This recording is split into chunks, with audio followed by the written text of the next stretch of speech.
রচনা দেবী তার 3 ছেলে অনিমেষ, অনিকেত, অখিলেশ এবং 3 বৌমা নন্দিনী, অর্পিতা ও অঞ্জলিকে নিয়ে শ্যামপুর গ্রামে বাস করে। রচনা দেবী খুবই শিক্ষিত ছিল। রচনা দেবীর সঙ্গে কথা বললেই তার শিক্ষার প্রকাশ পাওয়া যায়। অন্যদিকে তার 3 বৌমা ছিল একেবারে গণ্ডমূর্খ। তারা কোনো পড়াশোনা জানতো না, এমনকি তারা নিজেদের সিগনেচারটাও ঠিকমতো করতে পারতো না। আর সেই জন্য রচনা দেবী মাঝে মধ্যেই তার 3 বৌমার প্রতি বিরক্ত বোধ করত। আসলে রচনা দেবী চেয়েছিল সে তার 3 ছেলের জন্য 3 ধনী এবং শিক্ষিত বৌমা বাড়িতে নিয়ে আসবে, কিন্তু তার কপালে এরকম গণ্ডমূর্খ বৌমা জোটে। একদিন, এই যে বড় বৌমা, বলছি আমার জন্য 1 গ্লাস ঠান্ডা জল নিয়ে এসো তো। এই রোদ্রের মধ্যে বাড়িতে ফেরা সত্যিই খুবই কষ্টকর হয়ে পড়ছে। হ্যাঁ মা, আপনি একটু বসুন, আমি এক্ষুনি আনছি। এই বলে নন্দিনী রান্নাঘরে চলে যায় আর সে তার শাশুড়ি মাকে জল দেওয়ার পরিবর্তে শাশুড়ি মায়ের জন্য ঠান্ডা ঠান্ডা শরবত বানাতে শুরু করে। আর এর ফলে শরবত বানাতে তার দেরি হয়ে যায়। ততক্ষণে রচনা দেবী চিৎকার করে বড় বৌমা নন্দিনীকে বলে, বড় বৌমা, ও বড় বৌমা, 1 গ্লাস জল আনতে গিয়ে তুমি এত দেরি করছো কেন? মনে হচ্ছে তুমি ফ্রিজ থেকে নয়, তুমি সেই বাইরের কল থেকে জল নিয়ে আসছো। তুমি এতক্ষণ রান্নাঘরে ঢুকে কি করছো আমি তো সেটাই বুঝতে পারছি না। এই তো মা, হয়ে গেছে, আমি আসছি। এই নিন, আসলে আমি আপনার জন্য একটু শরবত বানাচ্ছিলাম, তাই দেরি হয়ে গেল। তোমরা কি বাংলা কথা বুঝতে পারো না? তোমাকে আমি কি বললাম 1 গ্লাস ঠান্ডা জল নিয়ে আসতে, আর তুমি আমাকে শরবত বানিয়ে নিয়ে এসে দিচ্ছ। আমার এখন শরবত খাওয়ার কোনো ইচ্ছা নেই। সত্যি তোমাদের 3 বৌমাকে নিয়ে আমি কি যে করি। শুধুমাত্র ঠান্ডা জল আনার কথা বললাম আর শরবত নিয়ে এসে বসে আছে। রচনা দেবীর এরকম চিৎকার শুনে তার বাকি 2 বৌমাও সেখানে এসে হাজির হয়। আমি তোমাদের 3 জনকেই বলছি, আমি যেটা করতে বলবো তোমরা সেটাই করবে। এর থেকে বাড়তি কোনো কিছু করার দরকার নেই। আর তাছাড়া আমার বাড়িতে যেই জিনিসগুলোতে তোমরা হাত দেবে, সেই জিনিসে হাত দেওয়ার আগে আমাকে জিজ্ঞাসা করে নেবে সেটা কেমন ভাবে কিভাবে ব্যবহার করতে হয়, ঠিক আছে? ঠিক আছে মা, এখন থেকে আমরা আর কোনো গন্ডগোল করব না। আমরা জানি আমরা 3 বৌমা আপনাকে সবসময় বিরক্ত করি, কিন্তু না, এবার থেকে আমরা যা করব আপনাকে জিজ্ঞাসা করেই করব, তাহলে আমরা আর কোনো ভুল করব না। এভাবেই রচনা দেবী তার 3 বৌমাকে বুঝিয়ে নিজের রুমে পাঠিয়ে দেয়। রচনা দেবী ছিল একজন স্কুল টিচার। বেশ কয়েক বছর আগে রচনা দেবী রিটায়ার হয়েছে। এখন সে বাড়িতেই থাকে। রচনা দেবী তার 3 বৌমাকে যতই বোঝানোর চেষ্টা করে, ততই তার 3 মূর্খ বৌমা গন্ডগোল পাকিয়ে বসে থাকে। এমনই একদিন, দিদি, বাইরে তো অনেক জামা কাপড় পড়ে আছে, ওগুলো তো ধুতে হবে তাই না? চলো না, আমরা বরং পুকুর থেকে গিয়ে ধুয়ে নিয়ে আসি।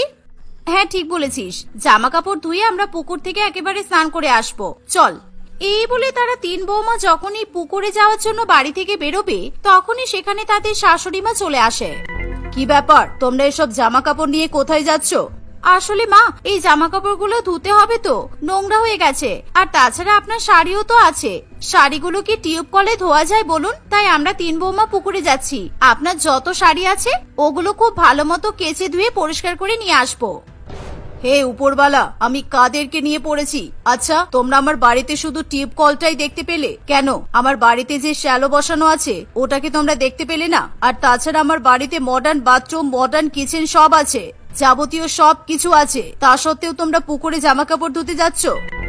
আসলে কি বলুন তো মা, আমরা 3 বৌমাই বাড়িতে পুকুরে জামা কাপড় ধুয়ে নিয়ে আসতাম। আর আপনি যদি এখন বলেন আপনার বাকি 2 বৌমার কথা আমি কিভাবে জানলাম, তাহলে শুনুন, আমি যখন পুকুরে যাওয়ার জন্য বললাম, তখন কিন্তু আপনার ছোট বৌমা পুকুরে স্নান করার কথা বললো। তার মানে একবার ভেবে দেখুন তো, গ্রামের মেয়েরা এই পুকুরে স্নান করতে কতটা পছন্দ করে। চুপ করো, আলতু ফালতু কথা বলে কোনো লাভ নেই। আমার বাড়িতে ওয়াশিং মেশিন আছে, তোমরা পুকুরে কাপড় কাচতে যাবে না। ওরকম ভাবে পুকুরে কাপড় চোপড় কাচলে ওগুলো পরিষ্কার হবে না। আমার ওয়াশিং মেশিনে কাপড় কেচে দেখো, খুব তাড়াতাড়ি পরিষ্কার হয়ে যাবে। না না মা, আমরা ওসব চালাতে পারবো না। আসলে আপনি তো জানেন আমরা মূর্খ। আসলে আমরা পড়াশোনা তো কিছুই জানি না, তার উপর কি যেন সব লেখা আছে, ওগুলো তো আমরা পড়তেই পারি না, তাই আমরা ভয়ে ওটাতে হাত দেব না। নন্দিনীর এই কথা শুনে রচনা দেবীর আর কিছু বলার থাকে না, তাই সে রাগ করে সেখান থেকে চলে যায়। আর সে তার 3 বৌমাকে নিজেদের হালেই ছেড়ে দেয়। তখন 3 বৌমা নিজেদের মনের আনন্দে পুকুরে গিয়ে স্নান করতে থাকে আর জামা কাপড়গুলো ধুয়ে বাড়িতে নিয়ে আসে। আর কিছুক্ষণ পর তারা বাড়িতে আসার পর রচনা দেবী দেখে যে তার নতুন নতুন শাড়িগুলো তার বৌমারা ধুয়ে দিয়েছে। বৌমা, তুমি আমার এই শাড়িটা কেন ধুয়ে দিয়েছো? এই শাড়িটা তো আমার নতুন শাড়ি, আমি তো এই শাড়িটা একবারও পরিনি। এটা এখন কে ধুতে বলেছে তোমাকে? আমি তো এই শাড়িটা তুলে রেখেছিলাম। আপনার এই শাড়িটা তো আলমারিতে পড়েছিল, তাই আমি ভাবলাম একটু ধুয়ে নতুন চকচকে বানিয়ে দিই। ও এই বলে নন্দিনী ছাদে কাপড়গুলো মেলে দিয়ে আসে। এভাবেই দেখতে দেখতে কিছুদিন কাটে। এরই মধ্যে রচনা দেবী তার 3 বৌমাকে নিয়ে প্রচন্ড পরিমাণে বিরক্ত হয়ে ওঠে। একদিন রচনা দেবী তার 3 ছেলেকে বলে, জানিস তো তোরা 3 ভাই আমার প্রতি খুবই অন্যায় করে ফেলেছিস। আমি তোদেরকে কতবার করে বললাম গ্রামের কোনো মেয়েকে বিয়ে করিস না, কিন্তু তোরা তা সত্ত্বেও সেই গ্রামের মেয়েকেই বিয়ে করে নিয়ে এলি। মা কি করব বলো, আসলে আমরা তোদেরকে পছন্দ করতাম তাই তো বিয়ে করে ফেললাম। আর আমরা যদি শহরের মেয়েদের বিয়ে করে বাড়ি আনতাম তাহলে কি ওরা তোমার বাড়িটা সামলাতে পারতো বলো? শহরের মেয়েরা তো বাড়ির কোনো কাজই করে না। দেখ, আমি ওসব কিছু জানি না, আমি শুধু শিক্ষার কথা জানি। কারণ তোরা যদি শহরে বিয়ে করতিস তাহলে তোরা শিক্ষিত মেয়ে পেতিস।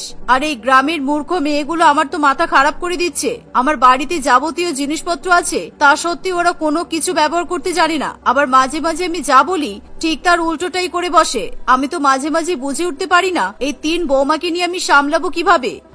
মা তুমি তো জানো ওরা পড়াশোনার কিছুই জানে না, আর তাছাড়া ওর বাবাও তো অনেক গরিব, তাই ওদেরকে পড়াশোনা শেখাতে পারেনি, আর সেই জন্যই আজ ওরা মূর্খ। কিন্তু মা তুমি যদি তোমার 3 বৌমাকে পড়াশোনা শিখে একটু শিক্ষিত করতে পারো তাহলে করতে পারো, আর সেটাতে তোমারই লাভ হবে।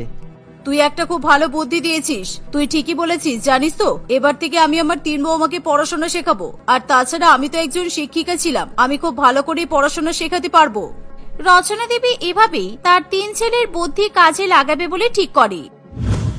পরের দিনে রচনা দেবী তার বৌমাদেরকে বলে, দেখো আমি তোমাদেরকে আমার মতো শিক্ষিত করে তুলতে চাই। তোমরাও শিক্ষিত হতে চাও তো? তোমরা তো ছোটবেলাতে পড়াশোনা শিখতে পারোনি, কিন্তু আমার কাছে এসে তোমরা যদি পড়াশোনা শেখো তাহলে তোমাদের এই সংসারের কাজে আর কোনো অসুবিধা হবে না। তোমরা যদি শিক্ষিত হও তাহলে এই ওয়াশিং মেশিন চালাতে পারবে, আর পড়াশোনা শিখে অনেক নামও অর্জন করতে পারবে। যেমন এখনো পর্যন্ত মানুষ আমাকে চেনে আমার শিক্ষার কারণে চেনে। আমি খুব ভালো স্কুলে পড়াশোনা শেখাতাম, সেই জন্য বাইরে ঘাটে আমাকে যখনই লোকজন দেখে তখনই কিন্তু আমাকে ম্যাডাম ম্যাডাম বলে চিৎকার করে ওঠে। মা, আমরা তো পড়াশোনা শিখতে চেয়েছিলাম, কিন্তু বাবা তো পড়াশোনা শেখাতে পারলো না। কিন্তু মা, এখন আমরা যদি পড়াশোনা শিখি তাহলে সবাই তো আমাদেরকে নিয়ে অনেক খারাপ খারাপ কথা বলবে। যে যা ইচ্ছা বলুক, আমি তোমাদের 3 বৌমাকে পড়াশোনা শেখাবো আর শিক্ষিত করে তুলবো। তোমরা 3 বৌমা গন্ড মূর্খ হলে চলবে নাকি? তোমাদের শাশুড়ি মা তো শিক্ষিত, তাই তোমাদেরকেও শিক্ষিত হতে হবে, ঠিক আছে? এই বলে রচনা দেবী তার 3 বৌমাকে পড়াশোনা শেখাতে শুরু করে। বাড়ির মধ্যেই পড়ানোর জন্য রচনা দেবী ব্ল্যাকবোর্ড, পেন্সিল, পেন, ডাস্টার, বই খাতা ইত্যাদি জোগাড় করে। আর এভাবেই রচনা দেবী তার 3 বৌমাকে শিক্ষা দান করতে থাকে। এভাবেই দেখতে দেখতে 2 বছর কাটে। এমনকি রচনা দেবী তার 3 বৌমাকে কলেজেও ভর্তি করে দেয়।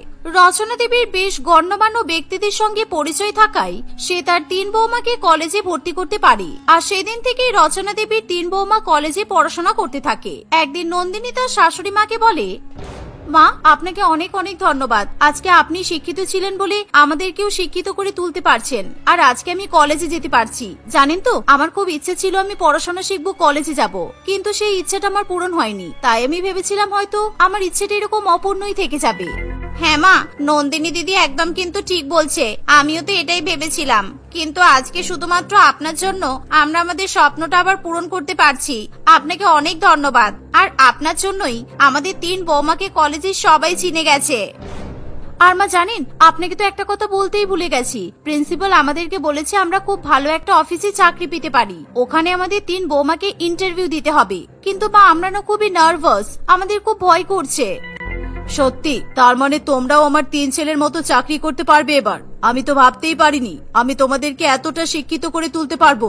নার্ভাস হওয়ার কোনো দরকার নেই, আমি তোমাদের পাশে আছি, কোনো ভয় নেই তোমাদের। এভাবেই রচনা দেবী তার 3 বৌমার মনোবল বাড়াতে থাকে। দেখতে দেখতে কিছুদিনের মধ্যেই নন্দিনী, অর্পিতা এবং অঞ্জলি তারা 3 বৌমা সেই বড় অফিসে ইন্টারভিউ দিতে চলে যায়। আর তারা 3 বউ একের পর এক চাকরিতে সিলেক্ট হয়ে যাওয়ার পর তারা খুশিতে আনন্দে নাচতে শুরু করে দেয়। তাহলে আমাদের 3 জনের ইন্টারভিউ সফল হয়েছে। আজকে আমরা মাকে গিয়ে এই খুশির খবরটা জানাবো, আর সবচেয়ে প্রথমে মাকেই বলবো, কারণ আমাদের এই সফলতার পেছনে শুধুমাত্র একমাত্র মায়েরই হাত আছে। আর আজকে আমি এই চাকরিটা পেয়ে খুবই খুশি হয়েছি। এই বলে তারা বাড়িতে ফিরে আসে। তারা 3 জায় মিলে তখনই তাদের শাশুড়ি মাকে খুশির খবরটা জানায়। এই শুনে রচনা দেবীও খুবই খুশি হয়। সন্ধ্যাবেলা 3 বউ বাড়িতে ফিরে জানতে পারে তাদের স্ত্রীরা ভালো অফিসে চাকরি পেয়েছে। এই কথা শুনে তারাও খুবই খুশি হয়। মা দেখলে তো আজকে তোমার 3 বৌমা কোথায় পৌঁছে গেল। আমি তাহলে তোমাকে আইডিয়াটা কিছু ভুল দিইনি বলো? হ্যাঁ রে খোকা, সেটাই তো দেখছি।